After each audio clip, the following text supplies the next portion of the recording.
بسم اللہ الرحمن الرحیم۔ اللہ پاک نے اپنے پیارے حبیب صلی اللہ علیہ وآلہ وسلم کو بے شمار ایسے خصوصی فضائل عطا فرمائے جو مخلوق میں سے کسی اور کے حصے میں نہ آئے۔ عام انسانوں کے برخلاف اللہ نے آپ صلی اللہ علیہ وآلہ وسلم کو یہ قوت عطا کر رکھی تھی کہ آپ صلی اللہ علیہ وآلہ وسلم جنوں شیاطین کو دیکھنے، ان سے بات کرنے، اسی طرح ملائک کو دیکھنے اور ان سے ہم کلام ہونے پر قادر تھے۔ ہمارے پیارے آقا صلی اللہ علیہ وآلہ وسلم جن کی عزت و عظمت سب سے زیادہ ہے، جن کا ہر ایک پر رعب و دبدبہ ہے، جنہیں ہر ایک پر غلبہ حاصل ہے، جنہیں ہر طاقت و قوت عطا کی گئی، جن کی سرداری ہر ایک پر ظاہر ہے، جن کی حکومت ہر شے پر قائم ہے، جو دنیا و آخرت میں ہماری بگڑی بنانے والے ہیں، ہمیں تکالیف و مصیبتوں سے نجات دلانے والے ہیں۔ جس طرح دوسرے خصائص میں آقا صلی اللہ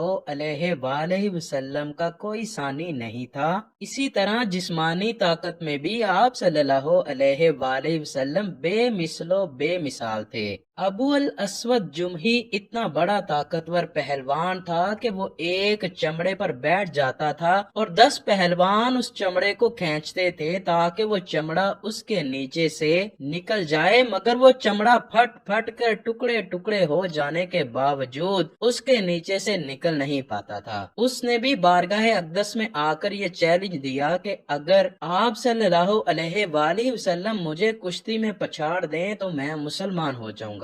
حضور نبی کریم صلی اللہ علیہ وآلہ وسلم اس سے کشتی لڑنے کے لیے کھڑے ہو گئے اور اس کا ہاتھ پکڑتے ہی اس کو زمین پر پچھاڑ دیا۔ وہ آپ صلی اللہ علیہ وآلہ وسلم کی اس طاقت نبوت سے حیران ہو کر فوراً ہی مسلمان ہو گیا۔ دوستو، اسی طرح رکانہ عرب کا ایک مشہور اور طاقتور پہلوان تھا۔ اس کا ایک بیٹا جس کا نام یزید تھا، وہ بھی مانا ہوا پہلوان تھا۔ ایک بار یہ 300 بکریاں لے کر بارگاہ نبوت میں حاضر ہوا اور کہا، اے محمد صلی اللہ علیہ وآلہ وسلم، آپ مجھ سے کشتی لڑیے۔ آپ صلی اللہ علیہ وآلہ وسلم نے فرمایا، اگر میں نے تمہیں پچھاڑ دیا تو تم کتنی بکریاں مجھے انعام میں دو گے؟ اس نے کہا کہ 100 بکریاں میں آپ کو دے دوں گا۔ حضور صلی اللہ علیہ وآلہ وسلم تیار ہو گئے اور اس سے ہاتھ ملاتے ہی اس کو زمین پر پٹک دیا اور وہ حیرت سے آپ صلی اللہ علیہ وآلہ وسلم کا منہ تکنے لگا اور وعدے کے مطابق 100 بکریاں اس نے آپ صلی اللہ علیہ وآلہ وسلم کو دے دی، مگر پھر دوبارہ اس نے کشتی لڑنے کے لیے چیلنج دیا۔ آپ صلی اللہ علیہ وآلہ وسلم نے دوسری مرتبہ بھی اس کو زمین پر پٹک دیا۔ اس نے پھر 100 بکریاں آپ صلی اللہ علیہ وآلہ وسلم کو دے دی۔ پھر تیسری بار اس نے کشتی کے لیے للکارا۔ آپ صلی اللہ علیہ وآلہ وسلم نے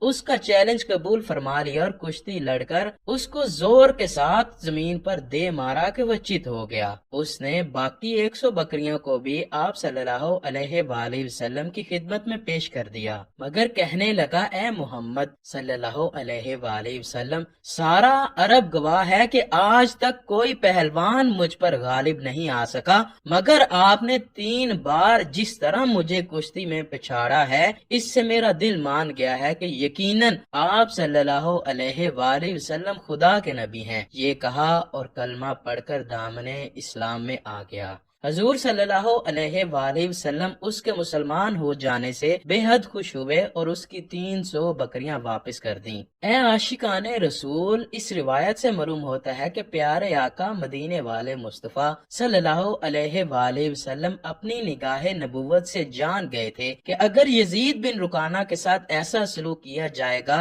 تو یہ ایمان لے آئیں گے، اسی لیے آپ صلی اللہ علیہ وآلہ وسلم نے ان سے مقابلہ فرمایا اور بعد میں ساری بکریاں بطور تحفہ واپس کر دیں۔ اسی حسن سلوک کی بدولت وہ ایمان لے آئے۔ بہرحال یہ زمانہ تربیت کے واقعات ہیں، ہم ان سے دلیل نہیں پکڑ سکتے۔ اب ہمیں ہر حال میں ہر اس کام سے بچنا ہے جس سے شریعت منع فرماتی ہے۔ یاد رکھیے، شہنشاہ مدینہ قرار قلب و سینہ صلی اللہ علیہ وآلہ وسلم نے کبھی بھی پیٹ بھر کے کھانا تناول نہیں فرمایا اور نہ ہی آپ پہلوانی کی طرف متوجہ ہوئے۔ اس کے باوجود باوجود اس قدر طاقت و توانائی کا آپ سے ظاہر ہونا، یہ آپ صلی اللہ علیہ وآلہ وسلم کا معجزہ بھی ہے، اور آپ صلی اللہ علیہ وآلہ وسلم کے قلب اطہر کی طاقت و قوت تو قرآن پاک سے بھی ظاہر ہے۔ پارہ 28 سورۃ الحشر آیت نمبر 21 میں ارشاد ہوتا ہے، اگر ہم یہ قرآن کسی پہاڑ پر اتارتے